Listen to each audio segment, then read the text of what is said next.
नमस्कार दोस्तों, स्वागत है आप सभी का मेरे YouTube चैनल टेच हिंदी लर्नर्स में। आज दोस्तों मैं आप सबके लिए लेके आया हूँ पर्यावरण प्रैक्टिस से 13, जो कि यूपी टेट और रीट एग्जाम के लिए अति महत्वपूर्ण प्रश्नों का श्रृंखला है दोस्तों। तो चलिए दोस्तों स्टार्ट करते हैं आज की अपनी प्रैक्टिस सेट नंबर 13। ठीक है, चलिए स्टार्ट करते हैं। आपके सामने यहाँ पे पहला क्वेश्चन आ चुका है। देखिए दोस्तों, पहला क्वेश्चन क्या कर रहा है कि नीति आयोग का पदेन अध्यक्ष कौन है। तो नीति आयोग का पदेन अध्यक्ष कौन होता है? प्रधानमंत्री होता है। कौन होता है नीति आयोग का पदेन अध्यक्ष? राष्ट्रपति, प्रधानमंत्री, गृह मंत्री या उपराष्ट्रपति। तो नीति आयोग का पदेन अध्यक्ष कौन होता है? प्रधानमंत्री होता है। तो दोस्तों अगर आपसे पूछता है कि नीति आयोग जो है, नीति आयोग की स्थापना कब होती है, तो नीति आयोग की स्थापना होती है 1 जनवरी 2015 को नीति आयोग की स्थापना होती है। नीति आयोग क्या है? यह एक प्रकार का गैर संवैधानिक, क्या है? गैर संवैधानिक संवैधानिक निकाय है। क्या है दोस्तों? गैर संवैधानिक निकाय है। ठीक है। नीति आयोग की स्थापना किसके स्थान पे होती है? नीति आयोग की स्थापना योजना आयोग के स्थान पे किसकी स्थापना होती है? नीति आयोग की स्थापना होती है। ठीक है, एक बार फिर इस क्वेश्चन को देखिए क्या कह रहा है। नीति आयोग का पदेन अध्यक्ष कौन होता है? तो नीति आयोग का पदेन अध्यक्ष प्रधानमंत्री होता है। नीति आयोग की स्थापना कब होती है? 1 जनवरी 2015 को नीति आयोग की स्थापना होती है। यह क्या है? यह एक प्रकार का गैर संवैधानिक निकाय था। संविधान में इसकी कोई चर्चा नहीं है। ठीक है, नीति आयोग की स्थापना किसके स्थान पे होती है? नीति आयोग की स्थापना योजना आयोग के स्थान पे होती है। ठीक है, चलिए नेक्स्ट क्वेश्चन पे चलते हैं। क्वेश्चन नंबर नेक्स्ट क्या कह रहा है, देखिएगा। कह रहा है कि शहद में क्या पाया जाता है? शहद में क्या पाया जाता है? शर्करा, एंजाइम या शर्करा एंजाइम दोनों पाए जाते हैं, या इसमें से कोई नहीं पाया जाता है? तो शहद में क्या पाया जाता है? शर्करा और एंजाइम दोनों पाए जाते हैं। ठीक है, शर्करा प्लस एंजाइम दोनों पाए जाते हैं। ठीक है, चलिए चलते हैं नेक्स्ट क्वेश्चन पे। क्वेश्चन नंबर नेक्स्ट क्या कर रहा है, देखिएगा। कह रहा है कि वसा की कमी से होने वाले रोग का प्रमुख लक्षण निम्नलिखित में से क्या है? वसा की कमी से होने वाले रोग का प्रमुख लक्षण निम्नलिखित में से क्या है? गुर्दे की खराबी, हार्मोनिक असंतुलन, विकास की दर मंदित होना, चेहरे पे सूजन आना। तो जो वसा की कमी से होने वाला रोग होता है, हार्मोनिक असंतुलन के कारण व्यक्ति मोटा या पतला होता है। ठीक है, हार्मोनिक असंतुलन। तो वसा की कमी से होने वाला जो रोग है उसका प्रमुख लक्षण क्या है?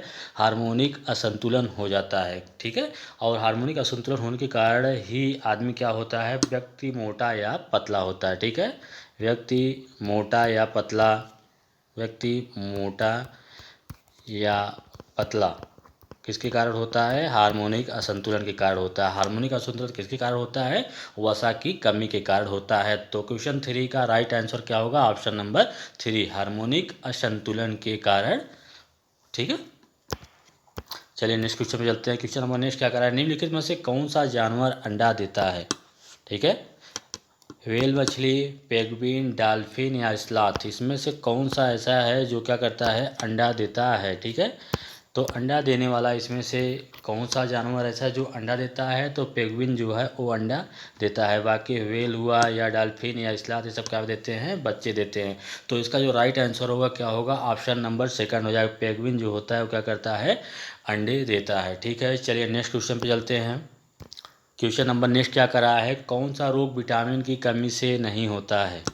ठीक है, रतौंधी, हैजा, स्कर्बी या रिकेट्स, इसमें से कौन सी बीमारी ऐसी है जो कि विटामिन की कमी से नहीं होता है? तो ठीक है, विटामिन की कमी से कौन सा रोग नहीं होता है? हैजा जो होता है विटामिन की कमी से नहीं होता है। बाकी रतौंधी जो होता है किसकी कमी से होता है? विटामिन ए की कमी से रतौंधी रोग होता है। और स्कर्वी पूछ लिया, स्कर्वी किसकी कमी से होता है? तो स्कर्वी जो होता है विटामिन सी की कमी से होता है। रिकेट्स क्या होता है? विटामिन डी की कमी से ये रोग होते हैं। ठीक है दोस्तों, तो कौन सा रोग ऐसा है जो कि विटामिन की कमी से नहीं होता है? तो इसमें से वह कौन सा रोग है जो विटामिन की कमी से नहीं होता है?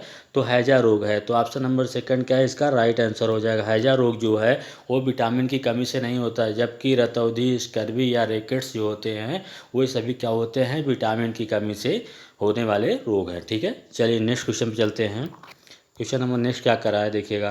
करा है कि लवण जो जल का अवशोषण करता है वह क्या कहलाता है? ठीक है, ऐसे लवण जो जल का अवशोषण करते हैं वो क्या कहलाते हैं? हाइग्रोस्कोपिक लवण, एनहाइड्राइड्स, हाइड्रोफिलिक लवण, हाइड्रोफोबिक लवण। तो जो जल का अवशोषण करते हैं वो क्या कहलाते हैं? हाइग्रोस्कोपिक लवण कहलाते हैं। तो इसका राइट आंसर क्या हो जाएगा? ऑप्शन नंबर फर्स्ट इसका राइट आंसर हो जाएगा। क्या? हाइग्रोस्कोपिक लवण। वह लवण जो जल का अवशोषण करता है उसे क्या कहते हैं? हाइग्रोस्कोपिक लवण कहते हैं। इस लवण में नमी की मात्रा सबसे ज़्यादा होती है। इस लवण में नमी की मात्रा सबसे ज़्यादा होती है। मात्रा सबसे ज़्यादा होती है। ठीक है, चलिए नेक्स्ट क्वेश्चन पे चलते हैं। क्वेश्चन नंबर नेक्स्ट क्या करा देखिएगा। करा है कि एक नक्षत्र का रंग किस पर निर्भर करता है? ठीक है, क्या करा है क्वेश्चन फिर से एक बार पढ़ लेते हैं। करा है कि एक नक्षत्र का रंग किस पर निर्भर करता है? सूर्य की दूरी पर, घनत्व पर, त्रिज्या पर या पृष्ठीय ताप पर? तो एक नक्षत्र का रंग किस पर निर्भर करता है? पृष्ठीय ताप पर निर्भर करता है। तो इसका जो राइट आंसर होगा क्या होगा? ऑप्शन नंबर 4 इसका राइट आंसर हो जाएगा, पृष्ठीय ताप पर। ठीक है, एक नक्षत्र का रंग पृष्ठीय ताप पर निर्भर करता है। जिस तारे का तापमान जितना अधिक होगा वह तारा उतना ही अधिक क्या होगा? चमकीला होगा। ठीक है दोस्तों, तो क्या कह रहा है कि जिस तारे का तापमान जितना अधिक होगा वह तारा उतना ही क्या होगा? चमकीला या चमकदार होगा। ठीक है, चलिए नेक्स्ट क्वेश्चन पे चलते हैं। क्वेश्चन नंबर नेक्स्ट क्या कह रहा है देखिएगा। कह रहा है कि हमारे शरीर द्वारा किन विटामिनों का संश्लेषण होता है? ठीक है,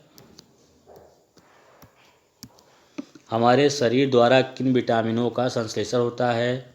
डी और के, ए और सी, बी और सी या सभी के द्वारा? तो हमारे शरीर में किन विटामिनों का संश्लेषण? हमारे शरीर में विटामिन डी और के का क्या होता है? संश्लेषण होता है। किसका किसका? डी और के का। डी के द्वारा क्या होता है? डी के द्वारा हड्डियां एवं दांतों को मजबूत करती हैं। किसको मजबूत करती हैं?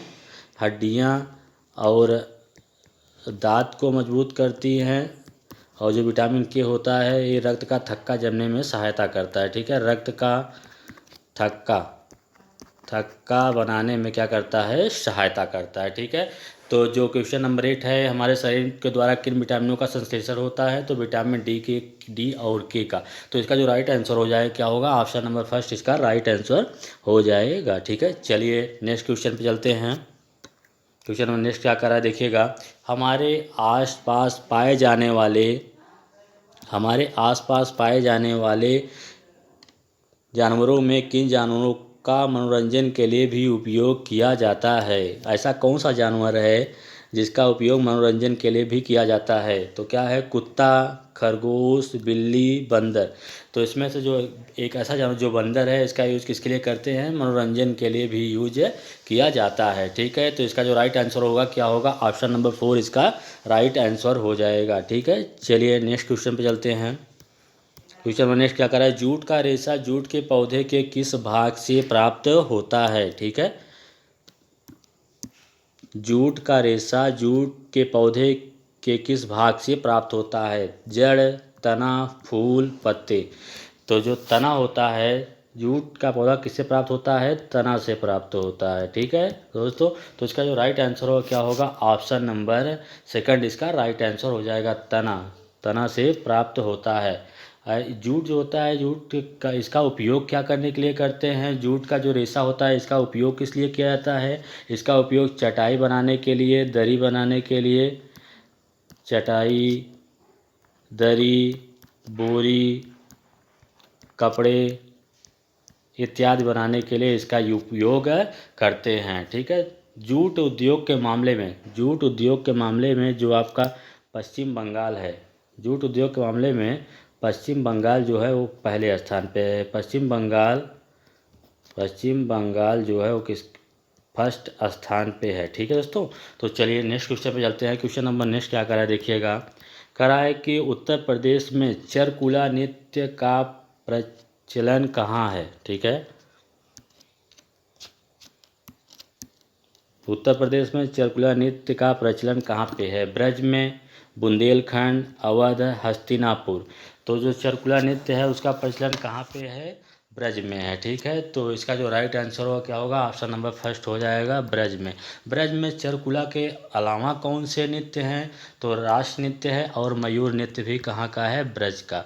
मयूर नृत्य, मयूर नृत्य और रास नृत्य ये भी कहाँ का है, ब्रज का ही, ब्रज क्षेत्र का ही यह नृत्य है। इस नृत्य में क्या होता है, चरकुला नृत्य जो होता है इसमें क्या होता है कि इसमें महिलाओं द्वारा, यह नृत्य जो होता है महिलाओं द्वारा किया जाता है। इसमें क्या करती हैं महिलाएं, 108 है, ठीक है, 108 दीपों वाला, इसमें क्या करती है महिलाएं, 108 दीप सर पे रख कर, एक पिंजरा होता है इसमें क्या होता है 108 दीप जलता रहता है, उसको सर पे रख कर क्या करती हैं, नृत्य करती हैं, किसमें, चरकुला नृत्य में। ठीक है दोस्तों, तो चलिए नेक्स्ट क्वेश्चन पे चलते हैं। क्वेश्चन नंबर नेक्स्ट क्या कर रहा है देखिएगा। कह रहा है कि भांगड़ा कहाँ का लोकप्रिय नृत्य है। ठीक है दोस्तों, तो भांगड़ा जो है वो कहाँ का लोक नृत्य है,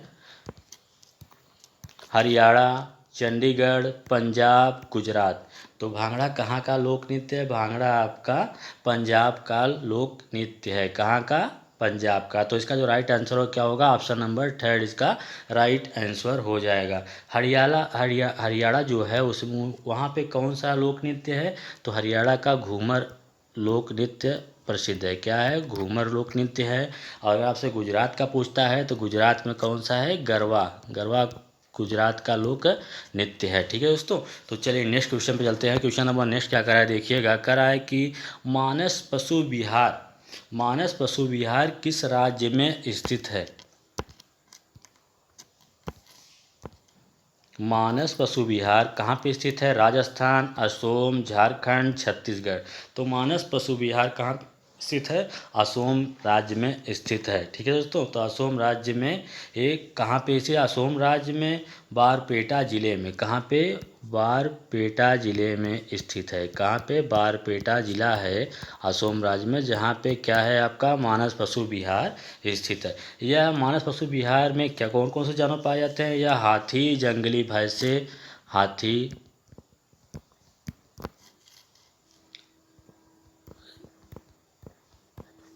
जंगली भैंसे,